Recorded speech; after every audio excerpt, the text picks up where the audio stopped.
I can speculate. I can speculate. It's a story of the African immigrant, story that hasn't been told. It begins in a small hut in Africa and ends in a big white house in America.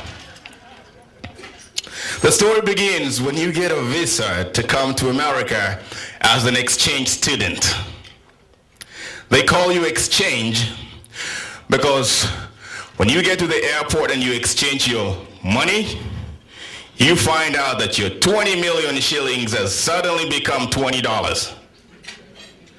Now, $20 is not enough to give you the education your parents sent you here for. You need a job to pay for the school. But no one is willing to hire you because you have no experience. Yes, even McDonald's. So what do? You lie. You say that I've been here for a while, 2 years, and you get the job. You're very excited to find out that you are going to be paid by the hour, and that your boss, the 17-year-old American kid, is going to pay you $4.40 an hour. But it's okay, because when you convert that to Kenyan money, you find out that you're making more than your friends who are doctors. I'm going to do big things, you say. I'm going to do big things. I hear one person laughing. Did you do that, man? It's all right, man. We overcame. Now we can talk about him. Yeah, it was painful. It's painful, but we have overcome. Let's talk about it now.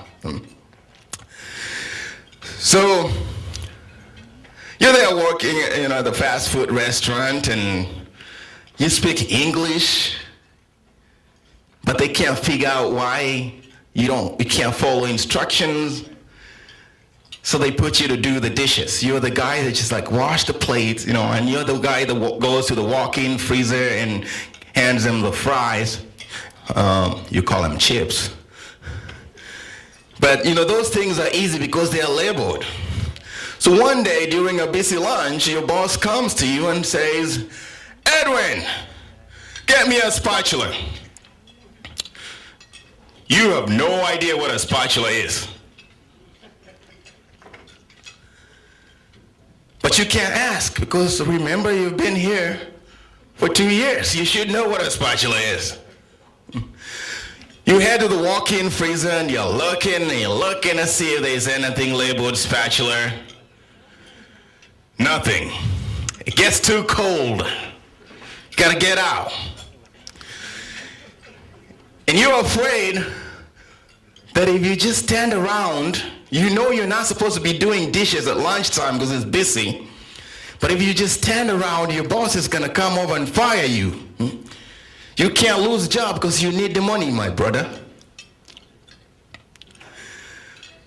So you start doing dishes.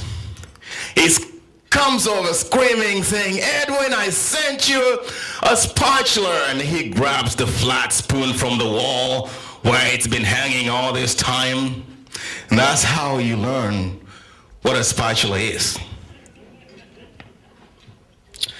Your boss fires you because you can't follow instructions. Your next job is a security guard. But once you put on a uniform and they give you that baton, you become like the Kenyan police. You want to hit everybody on the head. They catch you asking for a bribe for a parking violation. But you say, no, please don't prosecute me, just fire me. I need this job. If I get, don't take me to jail. I swear, I got kids back home, my brothers and my sisters, blah, blah, blah, blah. So they fire you.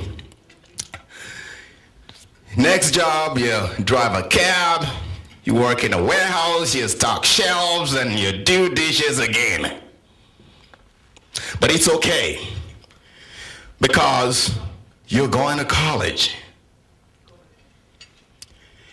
and you graduate with honors.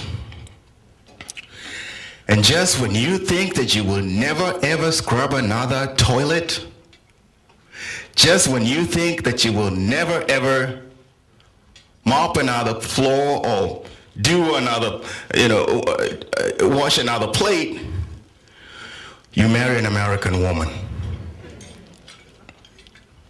You can laugh.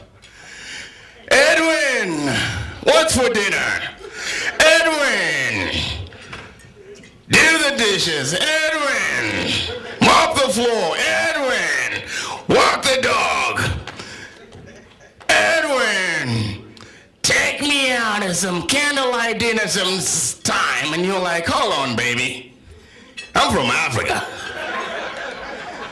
I had candlelight dinner every night for 20 years. Can we go somewhere where there's electricity?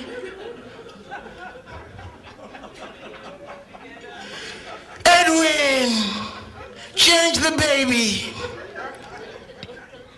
Change the baby? That's where you draw the line. Because like your father, you do not touch any baby that is not old enough to change itself. You will take credit if it becomes successful, but you're not going to touch the baby. So the marriage ends. The American woman keeps the house and the kids, right? Your parents hear that you've lost everything that you worked for so hard. They call you. Not to say that we are sorry you lost everything, but to tell you that we told you so. You should have married an African woman. Come home, son. You head home. You get there. In fact, when you get there, they've already got an African woman living in the house, the little house that you were able to buy before you met the American woman, now living in your house with your kids and a boyfriend. Yeah? Because you've been away for so long, you're not sure you can relate with this African woman. But she can cook. She cleans. And when your little nephew wets his pants, she runs over, cleans him up. You say, I can compromise. I can live with that. You bring her to America. Can see where I'm going with this, huh?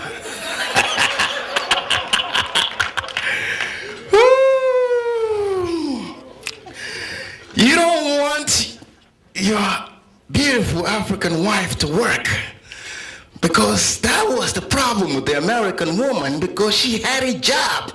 She didn't need your money, So you want her to stay home and, have some kids someday, clean up. But you make one mistake. You have cable TV. So when you're going at work, working 10 hours a day, she's watching Oprah, watching Dr. Phil, The View, Divorce Court. You come home one day and the house is a mess, there's no food, you can't smell the good egusi soup from the door. What happened here? She's sitting over there with the remote. Say, God forbid, oh woman. What has gotten into you? Where is my food? Why is the house a mess? But unlike your mother, this beautiful African woman does not flinch. You threaten to yank her out and throw her out the window. You start walking out and she stops up and says, please, I know my rights. We're in America now. I will slit your throat, divorce you, and keep the house. Thank you, guys. That's the dilemma of the African